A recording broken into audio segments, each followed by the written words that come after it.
नमस्कार, स्वागत आहे सर्वांचं एकदा आपल्या यूट्यूब एज्युकेशनल चॅनलवरती। तर महाराष्ट्र दुय्यम सेवा गट ब अराजपत्रित मुख्य परीक्षा 2020 पेपर क्रमांक 2 पोलीस उपनिरीक्षक जो पार पडलेला होता, त्यामध्ये इतिहासावर आधारित महत्त्वाचे प्रश्न विचारलेले होते। ते 10 प्रश्न मित्रांनो आपण इथे कव्हर करणार आहे आणि जेणेकरून जे येणारी एक्झाम आहे त्यामध्ये जर हे प्रश्न रिपीट झाले तर नक्कीच तुम्हाला या प्रश्नांचा उपयोग होईल। आणि आपण या चॅनलवरती झालेले जवळपास सगळे प्रीवियस पेपर विथ एक्सप्लेनेशन इथे क्लिअर करत चलू। तर बघा, माणगाव येथील परिषदेत डॉक्टर आंबेडकरांनी अस्पृश्य चळवळीचे नेतृत्व करावे असे कोणी सांगितले होते? ऑप्शन दिलेले आहे छत्रपती शाहू महाराज, आप्पासाहेब पाटील, वीरा शिंदे की गंगाराम कांबळे। तर मित्रांनो, या प्रश्नाचं जे अचूक उत्तर आहे ते आहे छत्रपती शाहू महाराज। ठीक आहे, तर छत्रपती शाहू महाराजांनी म्हटलं होतं की माणगाव येथील परिषदेत म्हटलं होतं की डॉक्टर आंबेडकरांनी अस्पृश्य चळवळीचे काय करावे, नेतृत्व करावे। त्याचप्रमाणे लक्षात ठेवायचा ठराव होता, अस्पृश्यता विरोधी जो ठराव होता 1917च्या कलकत्ता अधिवेशनात कोणी मांडलेला होता? तर हा ठराव वीरा शिंदे यांनी मांडलेला होता। ठीक आहे, तर हा पण पॉईंट तुम्हाला इथे लक्षात ठेवायचा आहे। वायकोम सत्याग्रह जर विचारलं तुम्हाला तर ठीक आहे, त्याच्या संबंधित कोणते व्यक्ती आहे तर ते आहे आपले वीरा शिंदे। सो हा पॉईंट तुम्हाला इथे लक्षात ठेवायचा आहे मित्रांनो। त्यानंतर म्हणजेच ऑप्शन जे 1 आहे हे या प्रश्नाचं अचूक उत्तर आहे। दुसरा प्रश्न बघा किती इम्पॉर्टंट आहे, पुढीलपैकी कोणती विधाने योग्य आहे? ठीक आहे, तर अ विधान काय म्हणते, रामकृष्ण विश्वनाथ यांनी आधुनिक मराठीतील पहिला अर्थशास्त्रीय ग्रंथ लिहिला। तर अ विधान हे बरोबर आहे। त्यानंतर ब विधान म्हणते की न्यायमूर्ती रानडे यांनी भारताच्या आर्थिक शोषणास खंडनी असं म्हटलेलं होतं। तर ब विधान पण मित्रांनो बरोबर आहे। आणि क ऑप्शन म्हणते गोपाळ हरी देशमुख यांनी लक्ष्मीज्ञान। तर आपल्या सर्वांना माहीत आहे की गोपाळ हरी देशमुख यांनी जो पहिला ग्रंथ लिहिला होता तो लक्ष्मीज्ञानच लिहिलेला होता, त्यामुळे क ऑप्शन सुद्धा बरोबर आहे। मात्र ड ऑप्शन हे चुकलेलं आहे। रमेश चंद्र यांनी भारतीय दारिद्र्याचा प्रश्न राष्ट्रीय पातळीवर पहिल्यांदा मांडला, तर हे विधान चुकीचे आहे। ठीक आहे, तर मित्रांनो, आपल्या देशामध्ये राष्ट्रीय उत्पन्न मोजण्याचा पहिला प्रयत्न हा दादाभाई नौरोजी यांनी केलेला होता। त्यांना भारताचे पितामह असे सुद्धा म्हटले जाते। त्यामुळं प्रश्न क्रमांक 2चं उत्तर आहे ऑप्शन नंबर 1। त्यानंतर पुढे बघा, हा प्रश्न एक्झाममध्ये आलेला होता की 1885 मध्ये स्वामी दयानंद सरस्वती यांनी रिकामी जागामध्ये आर्य समाजाची स्थापना केली। तर मित्रांनो, इथे 1875 पाहिजे होतं, कारण जे आर्य समाज आहे, आर्य समाजाची स्थापना ही 1875 मध्ये झालेली होती। आणि जी शुद्धीकरण चळवळ महाराष्ट्रामध्ये राबवली होती ती आर्य समाजाने राबवलेली होती। स्वामी दयानंद सरस्वती यांनी आर्य समाजाची स्थापना हे मुंबई या ठिकाणी केली होती, हे लक्षात असू द्या। ठीक आहे, आणि 1877 मध्ये आर्य समाजाची शाखा ही लाहोर इथे सुद्धा नेण्यात आलेली होती। ठीक आहे, तर आर्य समाजाविषयी तुम्ही हे माहिती महत्त्वाची लक्षात ठेवा।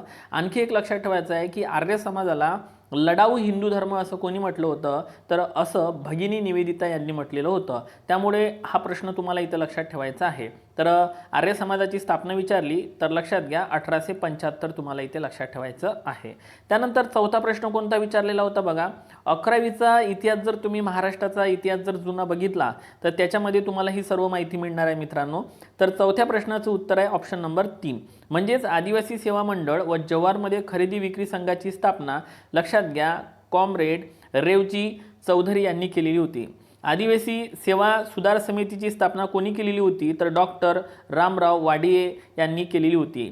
आणि आदिवासी मुलांसाठी अंगणवाड्या कोणी सुरू केलेल्या होत्या? तर बघा, ताराबाई मोडक यांनी अंगणवाड्या सुरू केलेल्या होत्या। ठीक आहे, आणि कोसबाडच्या टेकडीवरून हा ग्रंथ कोणी लिहिला असा जर प्रश्न आला तर याचं उत्तर घ्यायचं आहे तुम्हाला अनुताई वाघ। आणि ड ऑप्शन काय म्हणते मित्रांनो बघा, जंगल बचाव मानव बचाव आंदोलन कोणी सुरू केलं होतं? तर हे सुरू केलं होतं सुखदेव उईके यांनी। सो हे प्रश्न लक्षात ठेवा, कारण डेफिनेटली आपल्याला पुढच्या एक्झाममध्ये याच्यावरती प्रश्न राहणार आहे मित्रांनो। म्हणून जास्तीत जास्त तुम्ही प्रीवियस इयरचा रेफरन्स घेत चला, जे क्वेश्चन आहे ते वाचत चला, कारण तेच प्रश्न जास्तीत जास्त रिपिटेशनमध्ये होतात। आता बघा, जेव्हा मी हा परीक्षेमध्ये पेपर दिला होता तेव्हा मला हा साधा प्रश्नसुद्धा आठवला नव्हता, कारण मी इतिहासावर रिव्हिजन करून गेलेलो नव्हतो। त्यामुळे रिव्हिजन करणं खूप महत्त्वाची गोष्ट आहे मित्रांनो। ठीक आहे, काय म्हणते प्रश्न बघा, यांनी रिकामी जागा यांनी अनार्य दोष परिहार मंडळाची काय केली? स्थापना केली। तर आपल्या सर्वांना माहीत आहे की ही स्थापना गोपाळबुवा वलंगकर यांनी केलेली आहे। सो 5व्या प्रश्नाचा आन्सर नंबर 3 आहे। सो अनार्य दोष परिहार मंडळ जर तुम्हाला आता पुढे चालून कंबाईनच्या प्री एक्झाममध्ये आलं तर तुम्ही याचं उत्तर सहज काढू शकता. गोपाळ बुवा वलंगकर. तर या पद्धतीने हे सगळे प्रश्न महत्त्वाचे आहेत. त्यानंतर पुढे काय म्हणते 6व्या नंबरचा प्रश्न बघा. शेतकरी चळवळीविषयी कोणती विधाने बरोबर आहेत? आता शेतकरी चळवळ तर तुम्हाला सर्वांना माहीत आहे मित्रांनो की आपल्या महाराष्ट्रामध्ये सुद्धा शेतकरी चळवळी संबंधित काही महत्त्वाचे उठाव झाले होते. जसं आपल्या महाराष्ट्रामध्ये शेतकऱ्यांचा पहिला उठाव हा 12 मे 1875 रोजी सुपे पुणे या जिल्ह्यात करण्यात आलेला होता. तशी सुरुवात जी झालेली होती लक्षात घ्या ही कर्धे गावापासून झालेली होती की सारा भरण्यास शेतकऱ्यांनी मनाई केलेली होती. तर बघूया आपण हा प्रश्न काय आहे. तर बघा काय म्हटलं आहे की या चळवळी संबंधित योग्य विधान आपल्याला निवडायचं आहे. आता भारतात शेतकऱ्यांतर्फे सरकारकडे दाद मागण्याची चळवळ प्रथम सार्वजनिक सभेने केली. तर अगदी बरोबर आहे. अविधान कसं आहे मित्रांनो? बरोबर आहे. दुसरं ऑप्शन दख्खनचे दंगे म्हणून ओळखला जाणारा उठाव महाराष्ट्रात 1867 नाही तर बघा 1875 मध्ये. मी आताच तुम्हाला सांगितलं की हा उठाव 1875 मध्ये झाला होता आणि नंतर याच 1875चा जो उठाव झाला होता याच्यामुळं 1879 मध्ये इंग्रजांनी एक कायदा सुद्धा केलेला होता. त्यामुळं हे दोन्ही पॉईंट लक्षात ठेवा. त्यामुळं ब ऑप्शन कट झालेला आहे. अ बरोबर आहे, ब कट झालेला आहे. मग आता ब चुकली जिथं जिथं आहे ते ऑप्शन आपल्याला कट करून ठेवायचे आहे. म्हणजे आता आन्सर एक तर 2 आहे नाहीतर 4 आहे. ठीक आहे. मग बघूया तिसरं ऑप्शन काय. 1936 मध्ये लखनौ येथे स्थापन झालेल्या अखिल भारतीय किसान सभेचे अध्यक्ष सरदार वल्लभभाई पटेल होते. तर मित्रांनो हा पण प्रश्न चुकलेला आहे. संस्थापक कोण होते? एन.जी. रंगा आणि अध्यक्ष होते सहजानंद सरस्वती. त्यामुळं क हे ऑप्शन चुकलेलं आहे म्हणजे चौथं ऑप्शन पण गेलं म्हणजेच उत्तर क्रमांक दुसरं. ठीक आहे. या प्रश्नाचं अचूक उत्तर आहे. आणि खेडा जिल्ह्यातील शेतकऱ्यांच्या साराबंदीच्या चळवळीत इंदुलाल पारीख व नाम जोशी हे काँग्रेस नेते सामील झाले होते. बरोबर आहे. म्हणजे 6ला आन्सर आहे 2.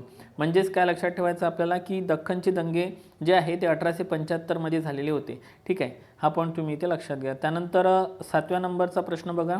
महाराष्ट्रातील पुणे आणि अहमदनगर जिल्ह्यात झालेल्या शेतकऱ्यांच्या बंडाला काय म्हटलं जाते? आता बघा हाच वरचा प्रश्न जो आहे तो इथे खाली विचारलेला आहे. तर याला दख्खनचे दंगे असं म्हटलं जाते. ठीक आहे. तो 7व्या नंबरच्या प्रश्नाचं उत्तर ऑप्शन नंबर 1.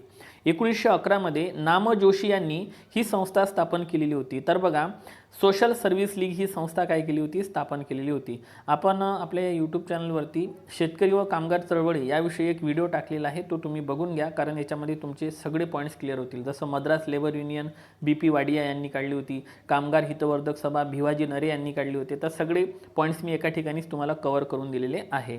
त्यानंतर 9 नंबरचा प्रश्न बघा मित्रांनो काय आहे की वेदोक्त धर्मप्रकाश हा ग्रंथ कोणी लिहिला? ऑप्शन आहे लोकमान्य टिळक, राजश्री शाहू महाराज, डॉक्टर आंबेडकर की विष्णू भिकाजी गोखले.